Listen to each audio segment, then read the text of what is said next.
আমরা সকলেই হজরত ওমর রাদিয়াল্লাহু তাআলা আনহুর নাম শুনেছি। তিনি ছিলেন ইসলামের দ্বিতীয় খলিফা এবং তানারই আমলে ইসলামের প্রচার প্রসারণ সব থেকে বেশি হয়েছিল। কিন্তু হজরত ওমর রাদিয়াল্লাহু তাআলা আনহু কীভাবে একজন মুশরিক থেকে ইসলামের ছায়াতলে আসেন, আজ আমরা তারই ঘটনা শুনব। রাসূলুল্লাহ সাল্লাল্লাহু আলাইহি সাল্লাম ও তার অনুসারী মুসলমানগণ সাধারণত আত্মগোপন করে থাকতেন। তখন মুসলমানদের সংখ্যা 39-এ দাঁড়িয়েছিল। রাসূলুল্লাহ সাল্লাল্লাহু আলাইহি সাল্লাম আরকামের ঘরে থাকতেন। ওমর ইবনে খাত্তাব ও আবু জেহেল ছিল কুরাইশদের দুজন উঁচু ধরনের নেতা। রাসূলুল্লাহ সাল্লাল্লাহু আলাইহি সাল্লাম একদিন দোয়া করলেন, হে আল্লাহ, আপনি ওমর ইবনে খাত্তাব অথবা আবু জেহেলের মধ্যে যে কোনো একজনের ইসলাম গ্রহণ দ্বারা দ্বীন ইসলামকে শক্তিশালী করুন। একদিন আবু জেহেল কাবাগৃহের নিকট একটি সমাবেশ ডাকল এবং এই ঘোষণা দিল যে ব্যক্তি মুহাম্মদ সাল্লাল্লাহু আলাইহি সাল্লামের মাথা কর্তন করে আমার নিকট উপস্থিত করবে, আমি তাকে 100 উট ও 40,000 দিরহাম হিসাবে পুরস্কার হিসেবে প্রদান করব। উক্ত সমাবেশে ওমর ইবনে খাত্তাবও ছিলেন। তিনি বলে উঠলেন, এ কাজ আমিই করব। হযরত ওমর রাদিয়াল্লাহু তাআলা আনহু উদ্দেশ্য হাসিলের জন্য রওনা হলেন। পথের মধ্যে নাইম ইবনে আবদুল্লাহর সঙ্গে সাক্ষাৎ হয়, যিনি ইতিপূর্বেই মুসলমান হয়ে গেছিলেন। তিনি জিজ্ঞাসা করলেন, হে ওমর, যাচ্ছ কোথায়? উত্তরে হযরত ওমর রাদিয়াল্লাহু তাআলা আনহু তখন হযরত নাইম রাদিয়াল্লাহু তাআলা আনহুকে জিজ্ঞাসা করলেন, কি তুমিও দিন পরিবর্তন করেছো? যদি এমনটি হয় তাহলে প্রথমে তোমাকেই হত্যা করব। একথা শোনার পর হযরত নাইম রাদিয়াল্লাহু তাআলা আনহু বললেন, না, আমি আমার পিতামহদের ধর্মের উপরেই আছি।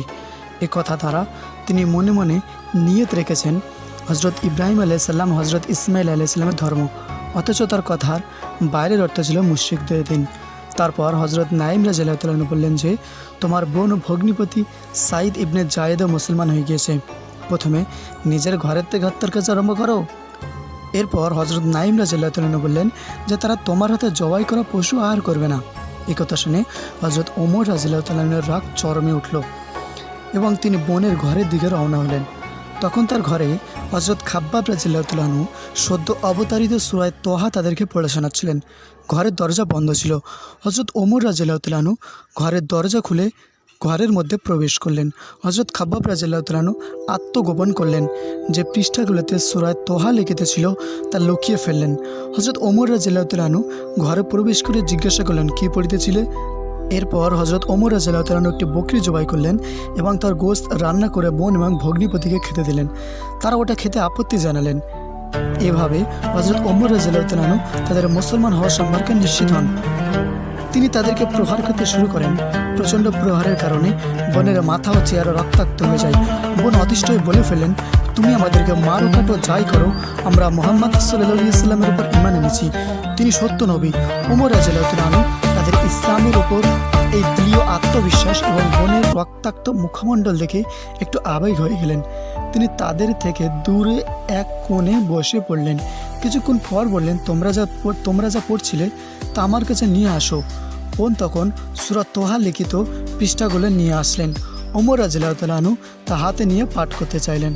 বোন বললেন, তুমি শিরকের নাপাকির কারণে অপবিত্র, পবিত্র ব্যতীত ইয়ে স্পর্শ করা যায় না। ওমর রাদিয়াল্লাহু তাআলা আনহু সঙ্গে সঙ্গে গোসল করে আসলেন। তারপর সূরা তোহা হাতে নিয়ে পড়তে আরম্ভ করলেন।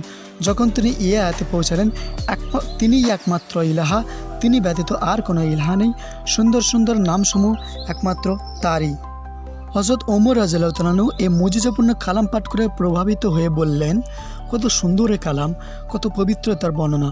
ওমর রাদিয়াল্লাহু তাআলা আনহুকে প্রভাবিত হতে থেকে খাব্বাব রাদিয়াল্লাহু তাআলা আনহু বেরিয়ে এসে বললেন, গতকাল আল্লাহ রসুল সাল্লাল্লাহু আলাইহি সাল্লাম আপনার অথবা আবু জেহেলের ইসলাম গ্রহণের জন্য দোয়া করেছিলেন, তাই আমি বুঝতে পেরেছি যে এই দোয়াটা আপনার পক্ষে কবুল হয়ে গেছে। ওমর রাদিয়াল্লাহু তাআলা আনহু হযরত খাব্বাব রাদিয়াল্লাহু তাআলা আনহুকে সঙ্গে নিয়ে আরকামের ঘরে গেলেন। সেখানে রাসূল সাল্লাল্লাহু আলাইহি সাল্লাম অবস্থান করছিলেন।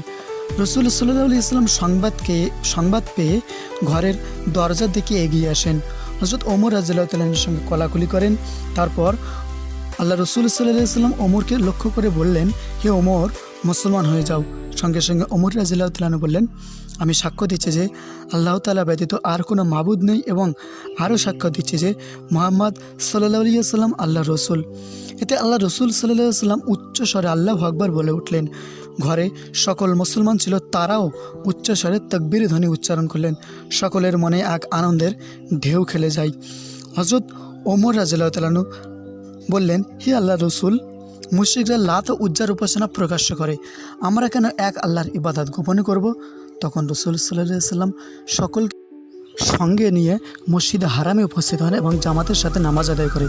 এভাবে মুসলমানদের শক্তি ও মর্যাদা ধীরে ধীরে বাড়তে থাকে। এটাই ছিল হযরত ওমর রাদিয়াল্লাহু তাআলা আনহু ইসলাম গ্রহণের ঘটনা। ভালো লাগলে শেয়ার করবেন এবং চ্যানেলটিকে সাবস্ক্রাইব